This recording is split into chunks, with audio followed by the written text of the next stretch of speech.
Je vais vous présenter Franck.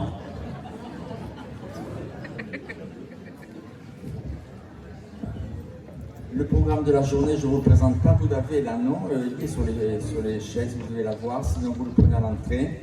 Alors, Franck Chevillard est un investigateur indépendant, passionné par la compréhension des phénomènes qui nous entourent, en lien avec notre naissance, la construction de notre vie plus ou moins longue, notre départ vers l'au-delà et l'univers.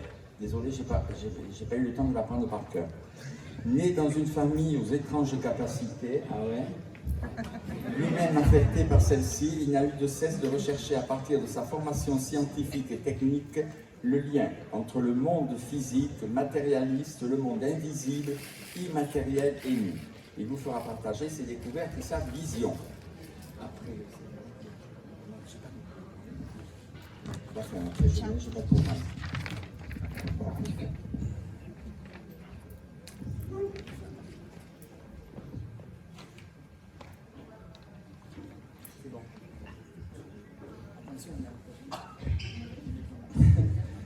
Bonjour à tous. Alors il va falloir être un petit peu indulgent avec moi parce que c'est ma première conférence. Donc je vais avoir une tendance à pas être forcément tout le temps face à vous parce que je vais lire des choses que j'ai écrites. Il y a des choses que je connais et puis d'autres que je connais pas par cœur parce que je veux rien oublier pour essayer de vous faire une conférence pour vous expliquer le cheminement que j'ai eu. Voilà, donc je vous demanderai d'être un petit peu indulgent. Merci. Alors, comme vous le voyez, ici, j'ai intitulé la conférence « Comment le cœur pousse nos messages vers l'au-delà ». Alors vous allez me dire pourquoi le cœur et pourquoi c'est le cœur qui pousserait les messages vers l'au-delà. Alors je vais vous expliquer tout le cheminement. Voilà le sommaire. Donc on va voir les événements qui se synchronisent, parce que tout autour de nous, on a un ensemble d'événements qui se synchronisent en permanence. On va voir un premier lien avec l'univers. On va voir comment l'univers répond à nos demandes. On va voir un deuxième lien avec l'univers. Ensuite, on verra la réplication. Elle est partout à différentes échelles. Et puis ensuite, on va voir la pulsation du cœur vers l'au-delà. Si j'ai le temps, je vais vous faire faire une expérience, tous ensemble. Et puis, j'arriverai à la conclusion et à la fin de cette conférence. Alors, la première partie, c'est les événements se synchronisent. Qu'est-ce que j'entends par là? Le psychiatre Carl Gustav Jung, qui est le père de la psychologie analytique, désigne la synchronicité comme une coïncidence temporelle de deux ou plusieurs éléments sans lien causal et chargés d'un sens identique ou analogue.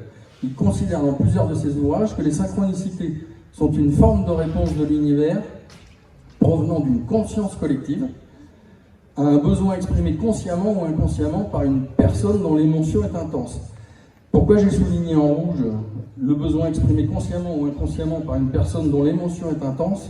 C'est que vous allez voir que votre cœur, à l'intérieur de vous, c'est l'organe essentiel pour propager des messages vers l'extérieur. On a tous appris à l'école que c'est notre cerveau qui pilote l'ensemble de la machine. Et en fin de compte, quand on veut propulser un message vers l'extérieur de nous, alors vers des défunts par exemple, ou d'autres types de messages, il faut que ça vienne du cœur. Alors si nous sommes ici ensemble aujourd'hui, c'est que nous avons au moins 4 ou 5 points communs, tous ensemble, qui nous rassemblent. Une personne décédée plus ou moins proche de nous, l'envie d'en savoir plus sur la mort et sur ce qui se passe après, des ressentis étranges, instinctifs ou recherchés qui sont tout autour de nous ou au fond de nous, sans forcément les comprendre. Il y a des gens qui ont eu des ressentis de certaines choses, mais ils ne comprennent pas pourquoi. Une série d'événements passés et présents qui ont provoqué des synchronicités pour que nous soyons tous ici. Si vous réfléchissez un petit peu, vous allez voir qu'il y a des événements qui sont passés autour de vous qui ont fait que ça vous a amené tout doucement à venir à cette conférence. Et le fait que nous avons tous un cœur qui bat, ça c'est la première chose qui se met en route dans le corps humain, et qui nous relie les uns aux autres dans les moments de grandes émotions. Parce que l'être humain a une particularité, c'est que quand il est dans un moment de très très grande émotion, il peut se connecter aux autres beaucoup plus facilement que quand il ne s'occupe que de lui. à travers cette conférence. Donc je vais vous donner un autre angle de vue que celui que vous avez appris à l'école, défini par la science ou la religion. J'espère que cela vous donnera de l'espoir et changera à jamais la compréhension de ce qui vous entoure. Alors tout d'abord, je me présente. Je m'appelle Franck, j'ai en âge terrestre bientôt 54 ans. Et puis, en ce qui concerne mon âme, beaucoup plus, mais ça c'est une autre anecdote. Pendant mon adolescence, j'ai eu la chance de faire 2 parcours d'études, un parcours à l'école, très classique, des sciences classiques avec une préférence pour la science physique, l'espace, l'informatique, le dessin et la mécanique. Après, j'ai eu un parcours personnel, des sciences parallèles, grâce à une mère magnétiseuse et un grand-père conjureur de brûlures. J'ai étudié la cartomancie, le magnétisme et surtout l'étude des rêves, car beaucoup de mes rêves étaient prémonitoires sur moi, sur mon futur et sur des catastrophes où beaucoup de gens mourraient, c'est-à-dire des tremblements de terre, des problèmes dans des tunnels, des choses un petit peu complètement farfelues, des effondrements d'immeubles, des guerres, etc. C'est ce qui m'a amené à étudier la numérologie, la radiesthésie et la géobiologie pour essayer de dater, localiser, ressentir la Terre pour préciser le moment de l'événement, pour prévenir. Parce que je faisais énormément de rêves prémonitoires. Toute ma jeunesse, j'ai été envahi d'un tas d'images et au fur et à mesure, ça se présentait devant moi. Et les événements, en fin de compte, faisaient que je pouvais que constater que c'était bien des rêves prémonitoires. Mais comme j'ai fait des études qui étaient scientifiques et techniques, je ne comprenais pas bien la relation qu'il y avait entre les deux. Donc je n'ai pas arrêté de chercher le lien entre ces 2 mondes, entre guillemets, un monde très matériel et un monde complètement immatériel. Donc ce qui s'est passé, c'est que comme l'événement était inéluctable, on aurait dit que le destin de ces personnes était scellé, comme une forme de loi karmique, comme disent les bouddhistes.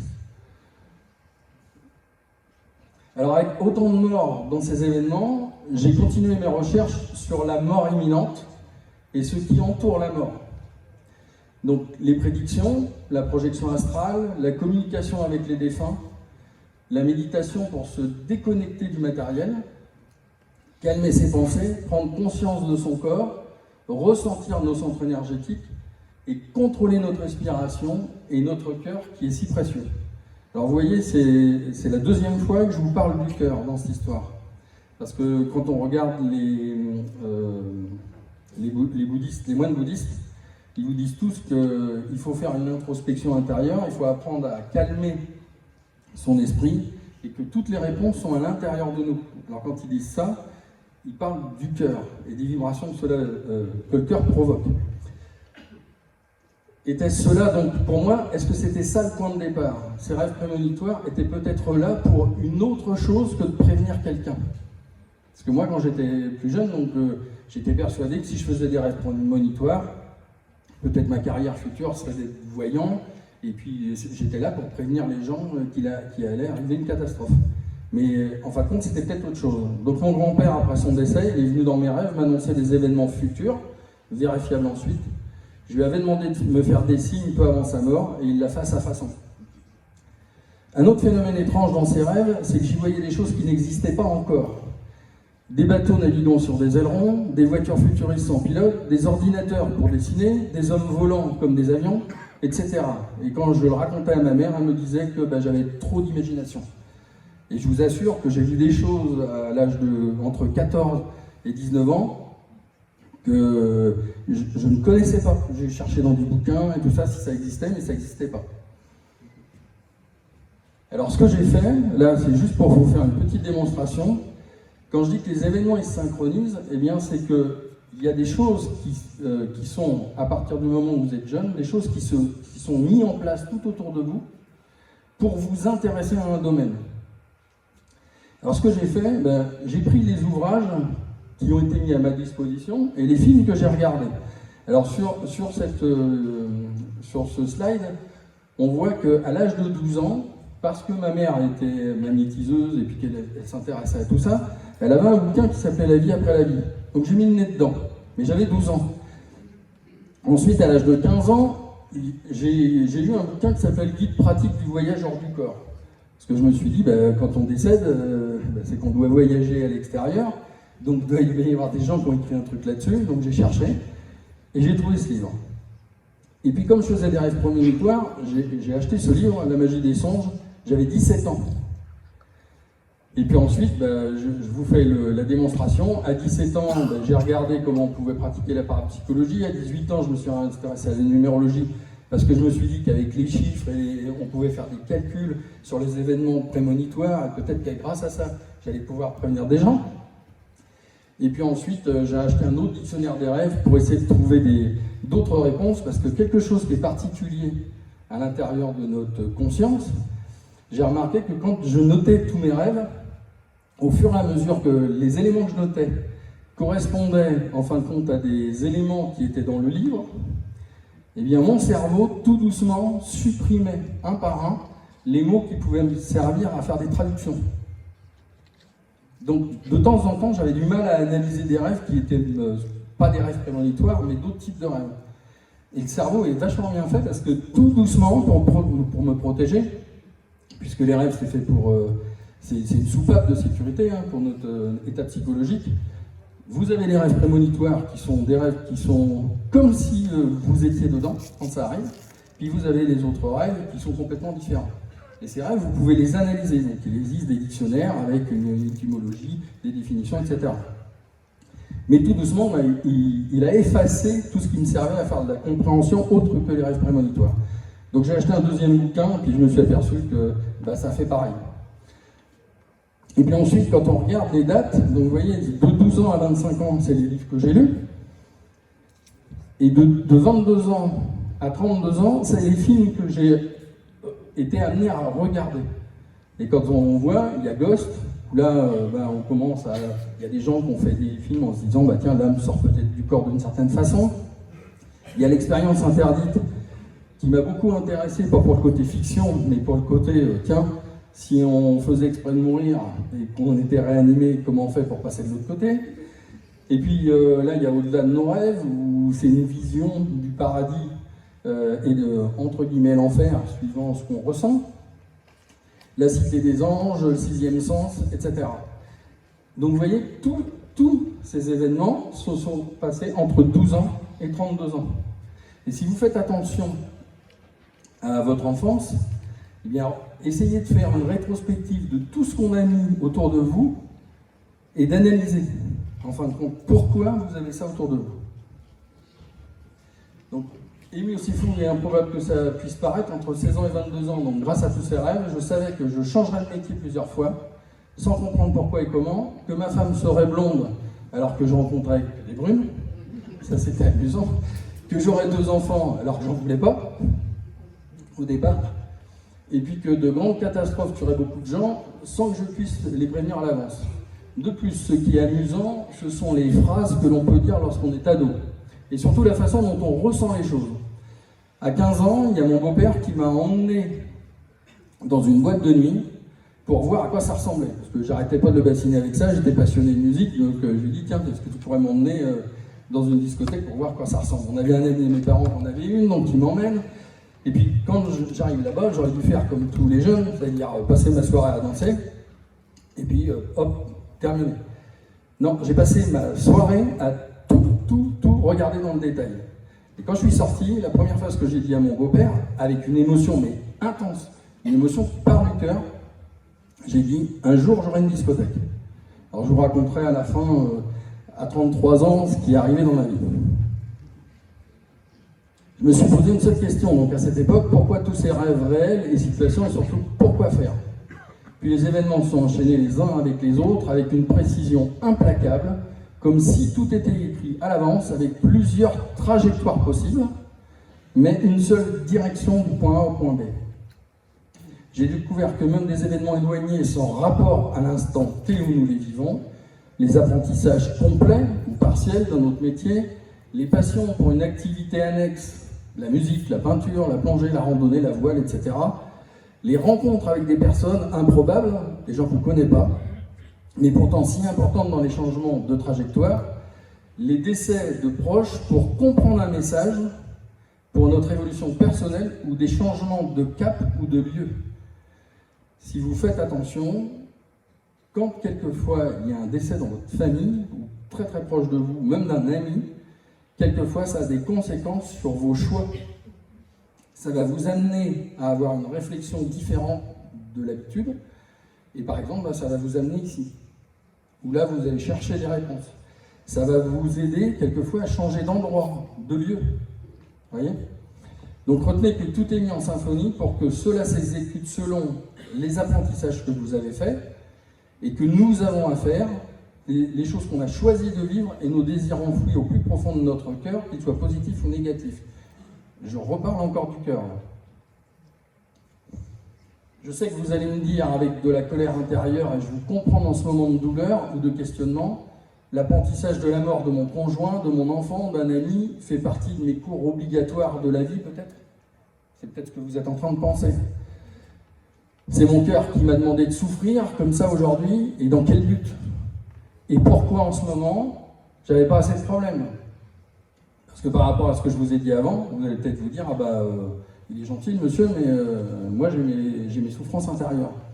Eh bien, sachez qu'aujourd'hui, je vais vous démontrer que rien ne vous oblige ou vous obligez à souffrir autant, que votre cœur est votre allié le plus précieux en ce moment, que votre cœur sert à communiquer autour de vous et bien au-delà, que cet apprentissage de la mort peut être bénéfique pour vous.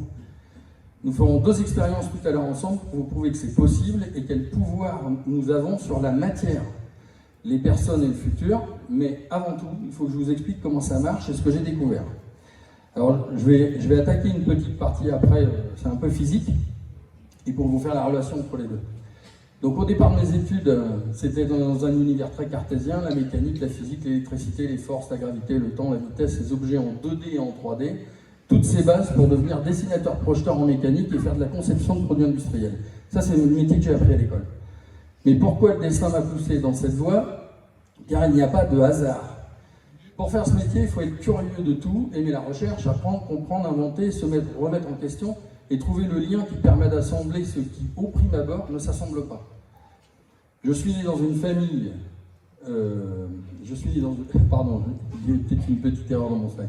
Je suis né dans une famille avec des capacités qui étaient étranges pour moi au départ. Un grand-père qui conjure des brûlures, une mère magnétiseuse, un père violent, souvent alcoolisé, qui disparaît, et moi qui rêve du futur et de mort. Une drôle de mélange. Mais pourquoi le destin m'a fait naître dans cette famille ? Parce qu'il n'y a pas de hasard. Pour faire des recherches sur les sciences parallèles, il faut y être confronté, il faut avoir des livres à portée de main, des personnes qui vous guident pour faire l'opposé de ce que l'on voit. Alors, un exemple tout bête, vous êtes dans une famille, vous vous dites « Oh là là, j'ai des parents alcooliques, je suis dans un environnement où mes parents sont pas riches, etc. » Mon père, il frappe sur ma mère, il y a des choses qui sont vraiment pas géniales. Mais vous avez 2 choix dans la vie. Soit vous reproduisez ce que vous voyez, soit vous faites tout le contraire. Et c'est ça qui va déterminer 2 axes de vie complètement différents. Alors pendant plusieurs années, j'ai cherché le lien qui rassemblait ces 2 univers en observant toutes les choses qui nous entourent. Alors le premier lien avec l'univers. Voilà ce que j'ai découvert entre guillemets. J'ai d'abord cherché dans ce que j'avais vu dans les livres de physique et d'astronomie. J'imaginais des trous de verre partout à plusieurs échelles autour de nous, qui passent de l'énergie quand on magnétise, de l'information à des échelles de temps différents pour les rêves prémonitoires, et de la lumière qui véhicule notre âme d'un univers terrestre à un autre univers. J'ai aussi pensé aux trous noirs, où au centre, la courbure de l'espace-temps diverge à l'infini, une sorte de passage pour l'âme où la singularité gravitationnelle l'empêche en théorie de revenir en arrière. Alors là, je vous ai mis des images, alors, je ne sais pas si au fond vous les voyez, mais en fin de compte, ça ressemble à un énorme entonnoir qui est dans l'espace, et on appelle ça un trou de verre. L'image d'en dessous, c'est un trou noir, où là, il n'y a pas de lumière du tout au milieu. La gravité à l'intérieur du trou noir est tellement importante que la lumière est prisonnière à l'intérieur et ne peut pas en sortir. Et moi, j'ai pensé que ça pouvait être une porte pour les âmes. Vous voyez, hop, on sort du corps, on passe à travers, et puis on va dans un autre univers. Et ici, c'est une photographie d'un trou de verre où on passe d'un univers à l'autre. Alors, je vais le faire comme ça. Soit on fait une trajectoire sur le plan de l'univers en imaginant que l'univers, c'est une feuille plate, et qu'on la courbe comme ça et on passe à travers, on va plus vite que si on fait tout le tour. Mais il y avait une question qui me revenait sans cesse, pourquoi ceux qui ont fait une mort imminente parlent d'un tunnel avec de la lumière au bout ? Parce que quand on regarde ces exemples, dans le trou, c'est tout noir. Et là, j'ai pensé à un truc. Donc, avant de répondre à la question, je vais vous donner quelques bases de physique simple. Il y a deux types d'ondes. Il y a les ondes sonores qui ont besoin de la matière pour se propager. Donc, c'est les tableaux qui sont en dessous. Plus la matière est dense, plus le son va vite. Moins dans les gaz, plus dans l'eau et plus dans le fer ou la roche. Après, il y a les ondes électromagnétiques qui n'ont pas besoin de matière pour se propager à la vitesse de la lumière. Et puis la lumière, c'est une onde électromagnétique qui peut donc circuler dans le vide, ce que ne peut pas faire le son. Donc en conclusion, dans le vide, la fréquence du son ne se propage pas, mais la fréquence de la lumière, oui. Pour accorder un instrument de musique, on le fait à partir de la résonance d'un diapason, qu'elle est sur la fréquence du La à 440 Hz, c'est le tableau de droite. Nous verrons plus tard à quoi ça sert aussi, c'est important, parce qu'il y a eu un changement dans l'histoire. Parce que le son est quelque chose de très important, hein, même pour les défunts. Il y a une harmonisation du La, vous savez, quand on prend un diapason, on le tape, ça fait une note. Et jusqu'en 1884, le La, il était fait sur la fréquence de 432 Hz. Et ensuite, en 1939, les Allemands l'ont changé et ils l'ont passé à 440 Hz. Alors vous avez peut-être lu dans des bouquins, il y a des fréquences vibratoires dans la musique qui servent à guérir. Et ce changement de fréquence pour caler la musique, il a eu un impact sur ça. C'est pour ça qu'on a du mal à retrouver des informations, parce qu'avant 1884, chacun faisait ce qu'il voulait dans le pays où il était. Donc la musique n'était pas harmonisée pareil de la même façon. Ensuite, la partie du spectre lumineux visible de l'œil humain est très petite sur l'échelle de toutes les fréquences existantes, qui sont pour la plupart invisibles sans filtre ou caméra thermique. Donc ici, je ne sais pas si vous allez le voir avec le... Ici, ça c'est le spectre lumineux qu'on connaît en physique ou pas. Et puis, les petits pointillés que vous voyez avec la deuxième bande qui est en dessous, c'est ce que l'œil humain voit sur tout ce spectre. Alors ça, je me suis dit, tiens, c'est bizarre, on trouve ça dans les bouquins, mais est-ce que c'est pas notre œil qui ne verrait pas les choses tout à fait comme il faut? Et là, j'en ai déduit ça. Là, vous avez le trou vert en voyant l'espace comme c'est du noir partout. Et là, je me suis dit, tiens, si c'est un négatif dans l'autre sens. C'est-à-dire, la matière, elle est noire, et tout ce qui entoure la matière, c'est de la lumière. Et à ce moment-là, ça commence à avoir un sens, parce que, vous allez voir, je ne vous lis pas le truc à côté, je vous dis simplement que l'œil humain, s'il était capable de voir tout le spectre lumineux, eh bien, il devrait le voir comme ça. Donc quand on regarde les étoiles, normalement, les étoiles, ça devrait être des points noirs, et tout ce qui est noir, ça devrait être de la lumière. Et pourquoi j'ai fait ce parallèle? Parce qu'en fin de compte, tous les gens qui ont fait des NDE, ils ont vu un tunnel avec de la lumière au bout. Donc ça, c'est le premier truc que j'ai trouvé. C'est je me suis dit, si notre œil il était programmé comme il faut pour voir toute la lumière, c'est ça qu'on verrait. Ce qui veut dire que quand on sort de son corps, quand on meurt, eh bien, les gens, ils parlent d'un tunnel. Et pourquoi ils voient un tunnel? Parce que d'un seul coup, ils ne regardent plus avec leurs yeux. Ils regardent la lumière, mais comme un photon.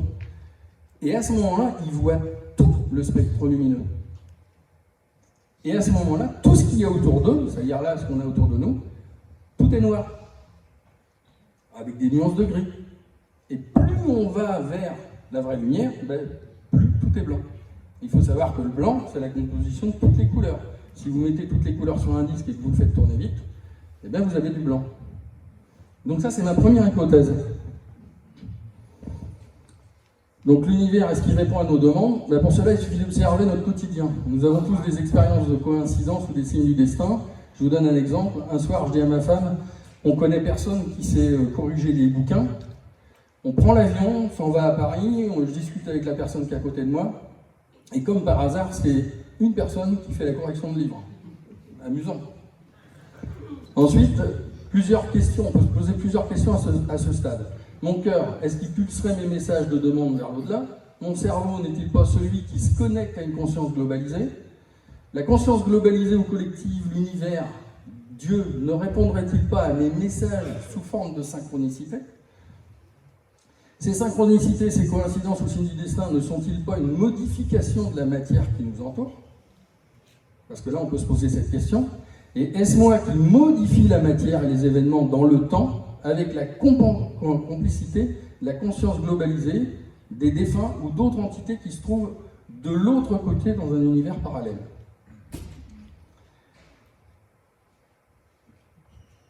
Donc, voyons ce qui nous réunit aujourd'hui, une série d'événements en synchronicité parfaite pour rapporter des réponses à vos demandes et à mes demandes aussi. Le premier événement synchronique, c'est le fait d'avoir été touché par la mort, par un de nos proches, un de nos amis ou de nos collègues. Le deuxième événement synchronique, c'est nos différentes croyances qui déterminent plusieurs finalités possibles pour nous et le défunt. Alors, si on est de religion catholique, protestante, islamiste, je ne vais pas faire de détails, hein, je juge personne pour les religions, hein, attention, hein, c'est juste pour une démonstration. Pour nous, ce moment, il doit être triste et douloureux dans ces religions, et pour le défunt, c'est l'enfer ou le paradis, il n'y a pas d'autre choix. Quand on est de religion hindouiste, bouddhiste ou jaïsme, etc., pour nous, la joie est de rigueur, et pour le défunt, c'est la meilleure cohérence pour aider son âme à se réincarner. Une autre vision.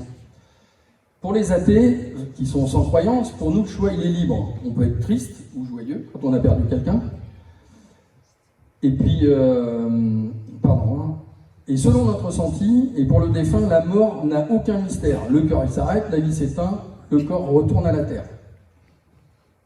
Et puis, il y a les curieux ou convaincus, et je pense que vous êtes beaucoup dans cette salle, avec ou sans religion, parce que chacun a ses croyances. Et bien pour nous, une autre vie existe après, le passage, que j'ai mis entre guillemets, et pour le défunt, c'est l'accès à un autre univers bien plus vaste et extraordinaire, dont on en trouve la porte un peu plus chaque décennie qui passe. Parce que je ne sais pas si vous avez fait attention, mais on en parle de plus en plus, parce qu'on a accès à de l'information, on partage beaucoup de choses. Si on remonte 100 ans en arrière, on écoutait ce qui se passait dans une église ou dans une mosquée, etc. Et puis on croyait tout ce qu'on nous disait, et puis on n'avait pas plus d'informations que ça. Alors là, ça va être facile pour les gens qui sont au premier rang, un peu plus compliqué pour les gens qui sont au fond s'ils ne voient pas les images. Ici, quand on regarde ce panel d'images, on a plein de couleurs partout. Et puis si on regarde dans le détail des images, on voit des gens qui dansent, on voit des gens qui sont gays, etc. Et pourtant, c'est un tour de monde de cérémonie funéraire. Ces différents pays, voilà comment ils voient la mort. Alors nous, on a une tendance à plutôt être triste, à faire quelque chose qui n'est pas gai, et ça, c'est pas génial. Alors qu'il y a plein de pays où, de la façon dont ils voient les choses différemment, eh bien la mort, elle n'a pas le même sens, et elle n'est pas aussi douloureuse. Le troisième événement synchronique, c'est une drôle de coïncidence, une personne, une lecture, une vidéo ou tout autre événement fortuit qui ont été mis sur votre chemin pour vous faire arriver jusqu'ici. Pourtant, une partie des personnes qui sont là aujourd'hui n'auraient jamais imaginé un instant participer à cet événement antérieurement. Parce qu'il y a quelques personnes dans la salle, levez la main si vous êtes là pour la première fois. Voilà, c'est un exemple parfait de ce que j'explique. Le quatrième événement, c'est la sensation d'une force ou d'une fréquence commune qui nous lie en ce moment, qui nous impose une empathie et une sensibilité pour ce que ressent notre voisin. Parce que vous allez voir, quand les médiums y parlent, eh bien on a des ressentis particuliers, et ça c'est parce qu'on est tous connectés les uns aux autres. Et puis pour ressentir cette force et entendre le message de la fréquence qui circule ici, nous devons faire exactement comme quand on règle une radio, en fin de compte. Il faut qu'on tourne notre potentiomètre interne. En fin de compte, pour capter en fin de compte, cette conscience globale et les défunts qui vont communiquer avec nous. Alors vous avez l'univers, nous on est ici sur Terre, et en fin de compte, on est comme une antenne, je vais vous le démontrer après. Et intérieurement, il y a des gens qui ont la capacité de tourner un bouton, comme si c'était sur une radio, qui arrivent à se caler sur la fréquence qui va bien, et d'un seul coup, ils entendent, ils voient, ils perçoivent, ils peuvent même deviner le futur. Et comme je le dis tout le temps, Donc ce n'est pas parce que l'on ne voit pas la fréquence d'une onde radio qu'elle n'est pas là autour de nous. C'est-à-dire que là, dans la pièce, il y a des fréquences radio de partout, en permanence. Et pourtant, quand on regarde tout autour de nous, on voit du vide et des gens. Donc, ce qui est valable pour la radio est aussi valable pour les défunts. Ça, c'est un petit exemple, c'est le principe de la radio. Donc, vous avez une station d'émission, vous avez une station réception, vous avez des ondes qui passent entre les deux, et puis, en fonction du type d'onde qu'on va propager dans l'espace, entre guillemets, et la force avec laquelle on va la propager, et la fréquence avec laquelle on va la propager, elle va aller plus ou moins loin et revenir sur Terre à cause de la stratosphère qui nous protège, ou alors elle va passer à travers et elle va aller dans l'espace. Et ça, c'est ce qui va nous intéresser après. Le cinquième événement synchronique, c'est une multitude de questions communes qui résonnent à l'unisson et qui font sens pour nous. En voici une liste non exhaustive. Qu'y a-t-il après la mort? Un univers composé de plusieurs dimensions au-delà des dimensions usuelles, x, y, z plus le temps, des champs d'ondes de connaissances infinies pleins d'amour, ou est-ce l'assemblage de tout cela qu'on appelle le paradis? Après, que se passe-t-il quand une personne meurt? Selon vos croyances, est-ce mon âme, mon esprit ou mon corps énergétique qui quitte mon corps? Et comment voyage-t-elle et à quelle vitesse? Et où va-t-elle, l'âme? Ensuite, une autre question, pourquoi parfois je sens une odeur qui ne devrait pas être là? Est-ce l'odeur du goûter que faisait ma grand-mère décédée? Pourquoi ma tristesse est partie d'un coup à la senteur d'un plat que faisait ma mère défunte? Pourquoi quand je pense à mon enfant qui s'est suicidé, tout à coup l'odeur de son parfum envahit la pièce? Pourquoi j'entends une voix qui me parle dans un moment de silence? Est-ce que je deviens fou ou est-ce que j'ai vraiment capté un message de l'au-delà? Est-ce juste une intuition que fabrique mon esprit et que j'entends intérieurement? Est-ce un rêve éveillé? D'autres questions que vous pouvez vous poser, pourquoi dans un moment de grande tristesse ou de joie intense, quand je pense à mon conjoint qui est mort, j'ai l'impression de l'avoir près de moi? Est-ce lui qui me fait un signe? Est-ce un protecteur, un ange gardien qui est là pour me rassurer? Est-ce ma conscience qui me joue des tours? Est-ce que je suis fou ou folle? Pourquoi j'ai vu un halo de lumière, une silhouette au pied de mon lit, par exemple?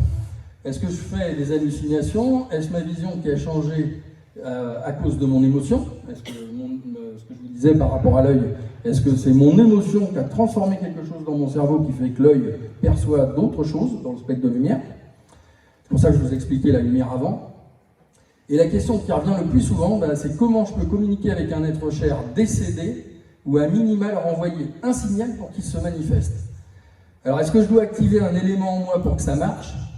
Est-ce que c'est mon amour qu'il faut que j'active, mon cerveau, mes chakras, mon cœur, un mélange de tout ou autre chose? Est-ce que si j'arrive à activer cet élément miracle, mon message sera bien compris entre nos deux mondes? Autre question. Et est-ce dans l'univers que mon être cher décédé se trouve? Est-ce qu'il est ailleurs dans un autre univers ou dans celui-là? Donc un deuxième lien avec l'univers. Alors je vais essayer de passer ça vite, c'est la partie scientifique de ce qu'ont découvert nos savants. En 1920, donc Max Planck émet l'hypothèse que les échanges d'énergie avec la matière se font par des petites quantités, au travers de petites particules, il a appelé ça les quarks. En 1950, Albert Einstein propose la vitesse de la lumière et la relativité restreinte. Alors ça, tout le monde en a entendu parler, pour modéliser de grandes structures dans l'espace. Donc avec tous ces calculs, tout ce qu'il avait trouvé, on est capable de définir les galaxies, le mouvement des planètes, etc. Et puis Einstein, il avait dit un truc tout bête. Le reflet d'un miroir à la vitesse de la lumière ne reflète pas d'image. Et je me suis dit, tiens, ça c'est étonnant parce que c'est peut-être pour ça qu'on voit les fantômes. Alors vous allez me dire pourquoi. Si une âme est capable de voyager à la vitesse de la lumière ou au-delà de la vitesse de la lumière, ça veut dire que pour qu'on la voie, il faut qu'elle ralentisse. Et souvent, ça se passe devant un miroir ou devant une glace. Pourquoi? Parce que devant un miroir ou devant une glace, la réflexion de la lumière n'est pas la même.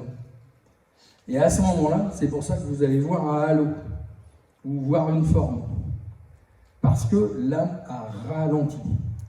Alors j'aurais une tendance à dire, et là c'est une expérience à faire, je vous laisserai le faire chez vous, si vous voulez voir un défunt, quand il vient de mourir, demandez-lui de ralentir. Vous lui parlez avec votre cœur, avec votre cerveau, et vous lui dites, si tu veux que je te voie, il faut que tu comprennes, il faut que tu ralentisses. Ensuite, il a dit que les objets physiques ne sont pas dans l'espace, mais c'est une extension de l'espace qui perd alors sa signification.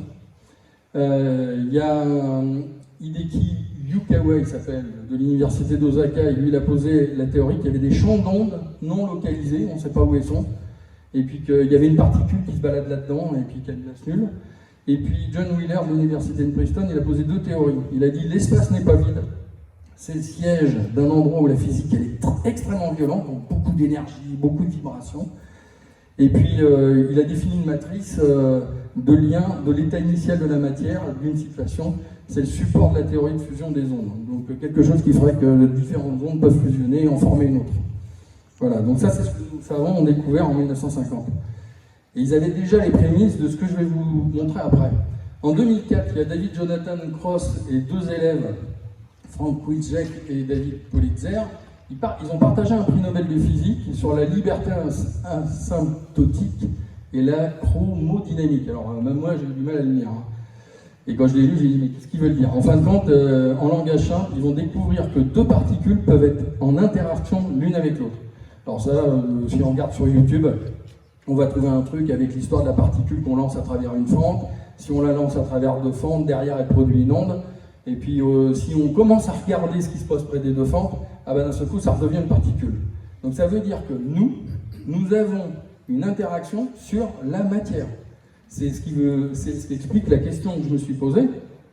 Ben, est-ce que nous on ne modifie pas la matière? Nous. Puisque avec notre œil et notre pensée, on fait une interaction sur ce qu'il y a tout autour de nous. Donc c'est des choses qui sont des vibrations. Et puis David Jonathan Cross, là, il co-invente la théorie des cordes avec trois autres physiciens. Ils vont arriver à la conclusion que notre monde est fait de 10 dimensions superposées. Puis viendra la théorie des supercodes décrivant un univers jusqu'à 26 dimensions pour définir l'infiniment petit. Parce qu'ils sont partis là-dessus. Alors ils ont mis une théorie, ils ont fait plein de calculs, mais mathématiquement ça coince parce qu'entre physiciens ils n'ont pas tous les mêmes résultats. Ils ne sont pas d'accord. Et c'est ça la théorie des cordes. C'est de se dire, tout autour de nous, là dans le vide, il y a plein de petites vibrations. Elles sont mélangées et intriquées les unes avec les autres et ça forme des plans d'ondes, des univers séparés. Et peut-être que les âmes circuleraient là-dedans, les objets et différentes choses. Et c'est pour ça qu'à cause de notre œil qui ne voit pas tout le spectre lumineux, eh bien on ne voit pas tout. Et pourtant, c'est tout autour de nous. Et en 2016, il y a Nassim Haramein, il va proposer l'univers connecté où toute l'information de l'univers et son énergie sont contenues dans chaque proton. Alors un proton, c'est quelque chose qui est autour d'un atome, c'est plus petit qu'un atome. Alors pour faire une échelle, vous voyez le dôme du Vatican, vous mettez une tête d'épingle sur le haut du Vatican, vous vous mettez en bas, et bien, vous êtes un atome, vous regardez le proton, c'est la tête d'épingle.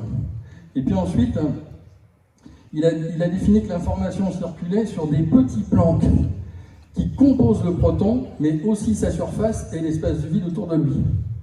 Alors c'est quoi? C'est une toute petite particule, et elle est 1 milliardième plus petite que le proton. Donc ça veut dire, je suis assis sur le soleil, je regarde la Terre et je cherche une tête d'épingle sur la Terre, forcément je ne la vois pas. Donc tout autour de vous, dans le vide, là, ici, en ce moment, vous avez ces petits plans qui sont collés les uns aux autres. Et ces petits plans, ben, il a découvert que c'est ça qui faisait circuler une information. Alors quand j'ai vu ça, je me suis dit, putain mais là la réponse, elle est là. Donc c'est comme ça que l'information circule dans le vide, c'est comme ça que se constitue la matière, parce que les ondes, quand elles tournent très vite, ben, quand elles arrivent à une certaine vitesse, elles constituent la matière, et quand elles sont à sa surface, elles font circuler l'information, et quand elles sont à l'extérieur, ben, ça forme le vide. Mais tout ça, ça ne forme qu'un. Et l'assemblage des blocs, forme des sphères intriquées les unes dans les autres qui représentent la fleur de vie en 2 dimensions. Il explique que l'information s'échange au niveau quantique comme un cœur qui bat. Et quand il a dit ça, j'ai dit « Ah, ça va rejoindre ma première théorie ». Si vous regardez cette image, alors je ne sais pas si au fond vous la voyez, mais en fin de compte c'est des sphères, il faut imaginer des sphères qui sont imbriquées les unes dans les autres. Et en géométrie, si vous les mettez à plat, pour ceux qui connaissent la fleur de vie, le fameux dessin avec tous les cercles les uns dans les autres, ça démontre qu'entre les sphères, il n'y a plus de vide. Donc le Planck, c'est la particule la plus petite de l'univers qui fait qu'il n'y a plus de vide. Et comme je vous l'ai dit, l'information circule à l'extérieur, et à l'intérieur, ce qu'il a trouvé, c'est que la masse de l'univers, qu'il a définie à partir d'un trou noir, il a trouvé que la masse de l'univers et l'énergie d'un trou noir se trouvaient à l'intérieur d'un proton. Ça veut dire que toute l'information qu'on a dans l'univers, elle se trouve à l'intérieur d'un proton, et cette information s'échange de proton à proton grâce au Planck. Voilà ce qu'il a trouvé. Et pour nous, ça va servir à quoi? Parce que là, vous dites, là, il est rendu dans un truc physique, je ne comprends plus rien. La réplication est partout, à différentes échelles. Alors j'ai vu cette image, c'est ça qui m'a fait réfléchir à ça. Ça, c'est l'intérieur d'un cerveau humain. Ça, c'est une photographie de l'univers qui a été prise, ça fait pas longtemps. Et si on regarde les deux, ça se ressemble comme deux gouttes d'eau. Les échanges d'informations dans l'univers à cette échelle, c'est les mêmes informations qu'on échange à l'intérieur de notre cerveau, à cette échelle. Et là, c'est ça que j'en ai mis d'autres là-haut. Si on compare la matière, ce que je vous expliquais au tout début, c'est pour ça que je vous ai fait une démonstration un peu physique, un peu casse-pied. Si on regarde les images qu'on a là-haut, eh bien, on voit des petits points lumineux, et puis si on regarde l'intérieur d'un cerveau, en fin de compte, c'est plein de neurones qui sont reliés, et là où ils communiquent, ça fait comme des petits points lumineux. On a réussi à faire ça, à voir ça sur des images. Mais en fin de compte, si avec notre œil on inverse, on s'aperçoit qu'il y a de la lumière partout. S'il y a de la lumière partout, ça veut dire quoi? Ça veut dire que les petits Planck, c'est de la lumière. Mais c'est de la lumière blanche. La fameuse lumière qu'on verrait tous au moment où on sort de notre corps et qu'on va faire un petit tour dans cet espace. Donc ça veut dire que notre corps, il est composé à 99,9% de vide, que l'univers est composé à 99,9% de vide, et que la matière ne représente que la différence. Donc là maintenant je vais vous expliquer pourquoi je vous ai expliqué tout ça avant. Donc la pulsation du cœur, ça va aller vers l'au-delà. Parce que je me suis dit pourquoi quand on est, le premier truc qui se met en route c'est notre cœur. Alors physiquement on va dire c'est juste pour balader le sang, et puis c'est ça qui fait qu'on est debout et tout va bien. Si on est composé à 99,9% de vide, vous imaginez que vous êtes tous un univers chacun. Alors quand des fois vous vous dites moi je me sens seul, imaginez, vous êtes composé de 100 milliards de cellules, composé elle-même de 100 milliards d'atomes. Alors, quand votre cerveau il met tout ça en route pour que ça reste debout et qu'on ait un être humain, il y a une sacrée alchimie qui se passe et il y a des milliards d'informations qui circulent à l'intérieur de notre corps. Et c'est la même chose vers l'extérieur, parce que tout ça, ça circule sur le Planck. Alors, j'ai fait des petits dessins, parce que là, ça va être peut-être plus simple. J'espère que tout le monde voit. Ici, j'ai représenté un être humain, le sol, le ciel, et puis là, c'est l'échelle des couleurs. Ici, c'est l'onde de fréquence. Donc, plus on va dans les couleurs qui vont vers les ultraviolets, plus la fréquence est serrée. Plus on va vers la Terre, plus la fréquence est longue. C'est pour ça qu'on parle de fréquence basse quand on parle de la Terre, et vous allez voir ça dans plein de bouquins. Même des bouquins qui parlent de l'ésotérisme, etc., on dit toujours qu'on a les deux pieds sur terre, on est dans la matière. Et, voilà. Et puis ici, à droite, vous avez tous les centres énergétiques. Ensuite, ce qui est très important à comprendre, les trois du haut, c'est trois centres énergétiques qui forment une sphère qui va générer des vibrations positives ou négatives de nos visualisations. Parce qu'avec notre tête, on fait marcher la visualisation et l'imagination. Donc ces vibrations, elles sont statiques, elles vont rester en haut, au niveau de notre tête. Ensuite, les trois centres énergétiques du bas, ils vont former une sphère qui génère des vibrations positives ou négatives. Ça va être nos émotions.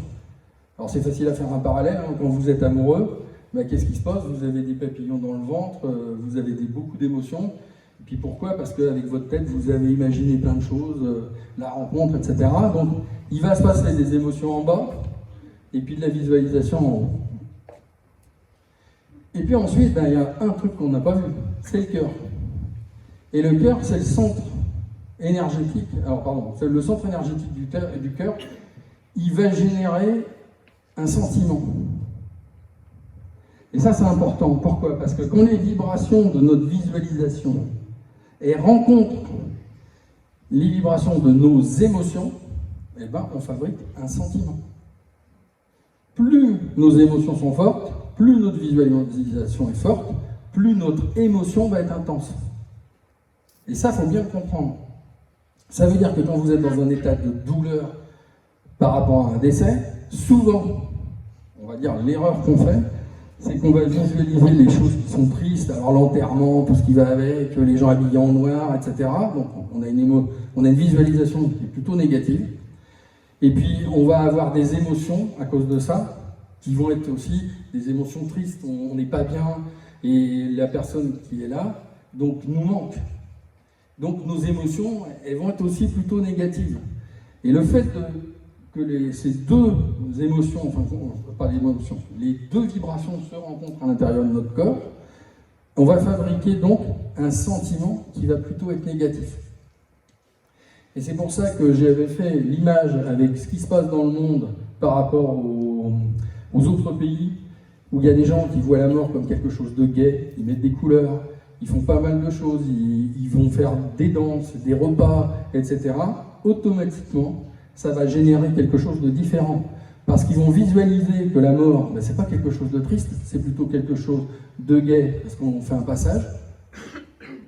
Ils vont avoir des émotions, ben forcément, plutôt gaies. Il y a des couleurs, il y a des fleurs, il y a plein de choses, et c'est très gai. Donc automatiquement, ils vont fabriquer un sentiment qui, lui, va être positif plutôt que négatif. C'est pour ça que je vous disais que quand il y a un décès, bien, même si, alors je vais prendre des pincettes avec ce que je vais dire, mais même si l'événement paraît triste parce que la personne nous manque énormément, c'est ce phénomène qui va faire qu'à l'intérieur de nous, le sentiment, il sera bon ou plutôt mauvais.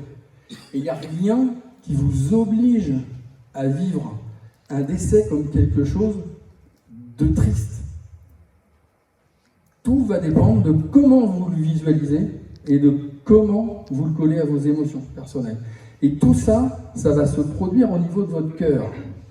Et là, je vais arriver au petit détail. Attendez, je vais vous dire un truc important. Le champ électromagnétique du cœur, il est 5000 fois supérieur au cerveau.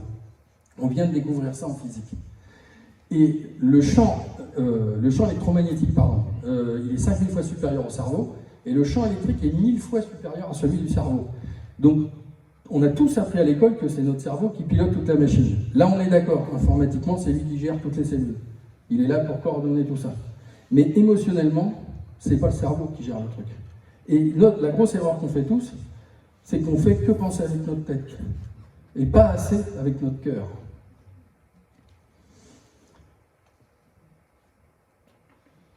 Et là maintenant, qu'est-ce qui se passe? Si on met une visualisation positive ou négative, plus des émotions positives ou négatives, on va fabriquer donc un sentiment qui est positif ou négatif.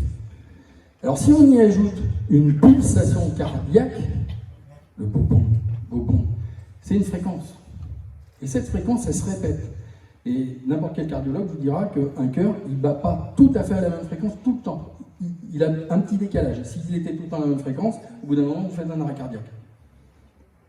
Et pourquoi la nature fait ça?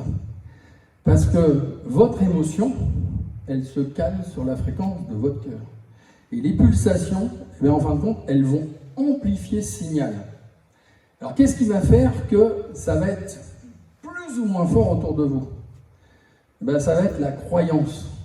Plus vous allez croire fortement dans ce que vous êtes en train de penser positivement et émotionner positivement, plus ça va se propager autour de vous. Alors ça marche si on pense à un défunt, mais ça marche pour tout ce qui se passe autour de vous. Ça marche dans votre vie sociale, dans votre vie familiale, dans votre vie professionnelle. Donc cette vibration, en fin de compte, là sur le petit dessin, c'est ce que je montre comme des cercles concentriques qui partiraient du cœur et qui iraient vers l'extérieur. Et comment ça marche? Ben là, j'ai représenté deux personnages. Chacun émet donc son sentiment, avec plus ou moins de force. Là, l'autre personne fait la même chose. Et en fin de compte, quand vous émettez quelque chose dans le vide, comme je vous l'ai expliqué, il y a des petits plantes là, qui sont partout, qui font circuler l'info.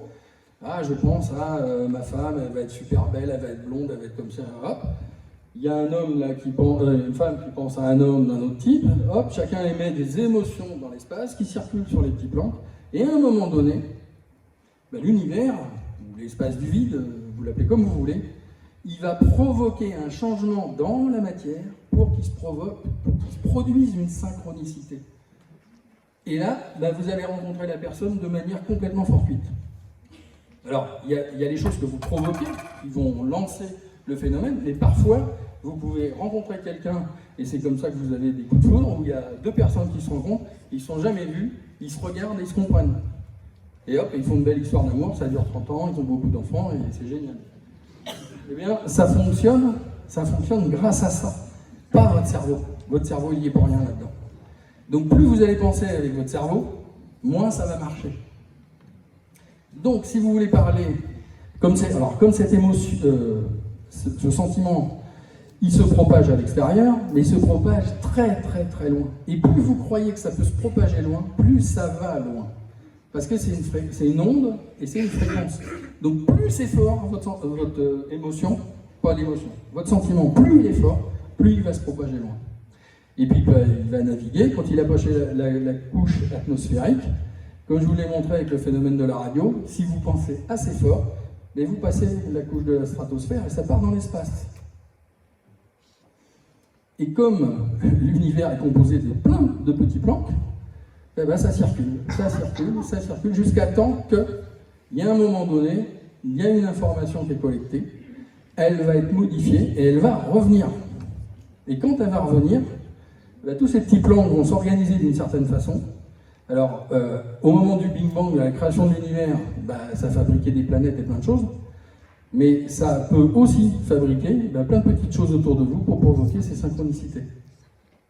Vous voyez ? Et à ce moment-là, eh bien, vous êtes en communication parfaite. Et c'est ça que les moines tibétains, et dans beaucoup de textes de religion, on vous dit que demande et tu vas recevoir. Mais demande avec quoi? Nous, on a tous pensé que c'était avec notre tête. Et c'est pas avec la tête qu'il faut demander. Avec la tête, on visualise. Avec le bas, on fait des émotions. Et avec notre cœur, on fabrique des sentiments. Et c'est les sentiments qu'il faut propager. Vous comprenez? Et ça, c'est un mode d'emploi extraordinaire, parce que si vous appliquez ça dans votre vie tous les jours, vous allez voir que les événements qui sont autour de vous, ils vont changer automatiquement. Et puis après, le fait que tout aille bien, vous voyez, on représente les centres énergétiques, alors les gens qui appellent ça les chakras, s'ils sont tous bien équilibrés, si vous faites attention à ce que vous mangez, ce qui n'est pas toujours facile avec tous les trucs sucrés qu'on nous met sous le nez, si vous faites l'amour souvent, vous avez une bonne énergie, eh il va fonctionner comme il faut. Le cœur, je vous ai montré comment ça fonctionnait, votre thyroïde, le troisième œil. Alors là, je parle au médium. Le troisième œil, il est relié à la glande pinéale qui est derrière dans le cerveau. Et puis derrière dans le cerveau, qu'est-ce qu'on a? On a plein de petits cristaux. Et puis ces cristaux de quartz, c'est comme le quartz pour la radio, ça sert à amplifier le signal. Et ces gens-là, ils en ont plus que les autres. Et c'est ce qui leur permet d'aller voir ce qui se passe dans l'univers. Alors vous allez me dire, ouais, mais pourquoi ils voient le futur, certains? Parce que quand vous regardez les étoiles, la lumière que vous voyez qui vient d'arriver, elle a par exemple 3 millions d'années-lumière. Ça veut dire que ce que vous voyez, ça s'est passé 3 millions d'années en arrière. Donc, s'ils ont la possibilité de voyager sur les petits plantes et de récupérer de l'information et de la ramener, ils vont ramener de l'information que vous ne connaissez pas aujourd'hui. Voilà. Et puis, je termine. Alors, je vais vous faire une petite expérience, parce que Yves me dit qu'il faut que j'accélère. Je suis désolé, parce que ça me passionne. J'aurais aimé vous expliquer des petits détails, mais bon, on va faire sans. Ce que vous allez faire, vous allez poser votre main droite sur votre cœur, à gauche. Vous allez fermer les yeux. Et maintenant, vous décroisez les jambes, mais vous posez votre main droite sur votre cœur, vous fermez les yeux, et je vais vous demander de penser un souvenir, quelque chose mais qui vous a fait kiffer, mais un truc de fou. Alors ça peut être un câlin avec quelqu'un parce que c'était génial, ça peut être une balade à la montagne, ça peut être avec vos enfants, ça peut être... Prenez le souvenir, mais le plus intense. Vous fermez bien les yeux, et maintenant, imaginez tout ce qui s'est passé à ce moment-là. Les odeurs, les gens qui étaient là, les sons. Avec vos 5 sens, ressentez tout ce qui s'est produit à ce moment-là. Et revivez le moment intensément.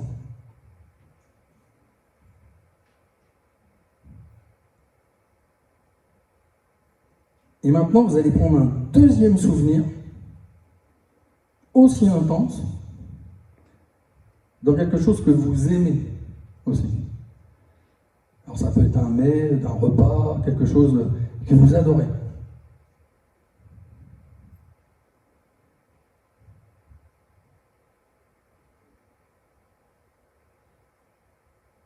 Et si, en pensant à tout ça, vous avez les larmes qui vous viennent aux yeux, si vous avez envie de rire, s'il y a tout ça qui se produit, eh bien vous le laissez monter.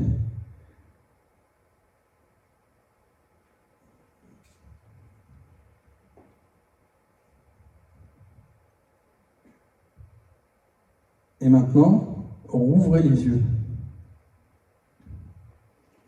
Vous vous sentez comment par rapport à juste avant? Est-ce que vous vous sentez différent?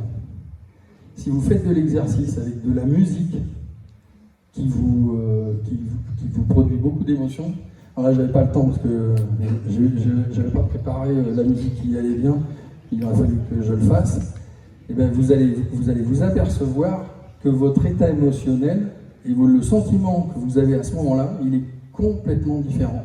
Donc quand vous êtes en train de repenser à la personne qui est décédée, et que ça vous amène dans un état plutôt négatif, je vous invite à poser la main sur votre cœur, à repenser éventuellement aux moments les plus géniaux que vous avez eu avec la personne, ou à prendre un autre événement qui vous a vraiment fait kiffer, et vous ressentez ça à bloc. Et vous allez voir que quand vous allez rouvrir les yeux, vous n'êtes pas dans le même état. Pourquoi? Parce qu'en fin de compte, vous avez fait ce que je vous ai montré. Vous avez travaillé avec cet outil. Et ça marche pour tout. Et quand vous voulez donc communiquer avec quelqu'un, par exemple, avant de venir à un séminaire comme ça, alors je parle surtout pour les gens qui viennent pour la première fois, eh bien prenez le temps, pendant 15 jours avant, de faire cet exercice et de penser à la personne de manière positive et d'imaginer qu'elle vient ici et qu'elle va vous parler. Mais ne le faites pas avec votre tête, ça ne servira à rien. Parce que plus vous allez faire de bruit avec votre tête, et moins le message va circuler à l'extérieur. Voilà, ça c'est très important. Et le deuxième exercice que je vais vous faire faire, refermez tous les yeux et vous allez prendre la main de votre voisin. Et vous allez faire une chaîne comme ça, que celui qui est au bout de la chaise, il donne la main à celui qui est derrière, son bras de gauche, son bras droit, et vous faites une énorme chaîne comme ça.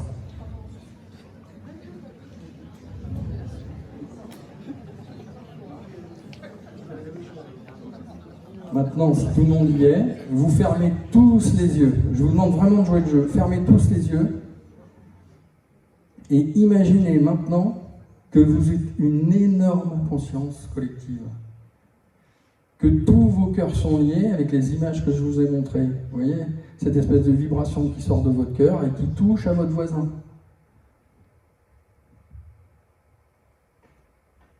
Et ressentez le bonheur entre vous. Visualisez toutes les bonnes choses qui vont vous arriver demain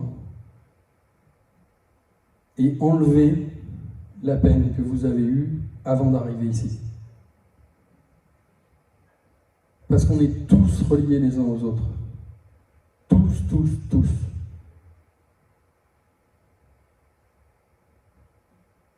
Mais en tout cas, je vous laisse rouvrir les yeux et sachez que on est tous reliés dans l'univers. Et grâce au vide. Voilà. Et je vous souhaite une excellente journée.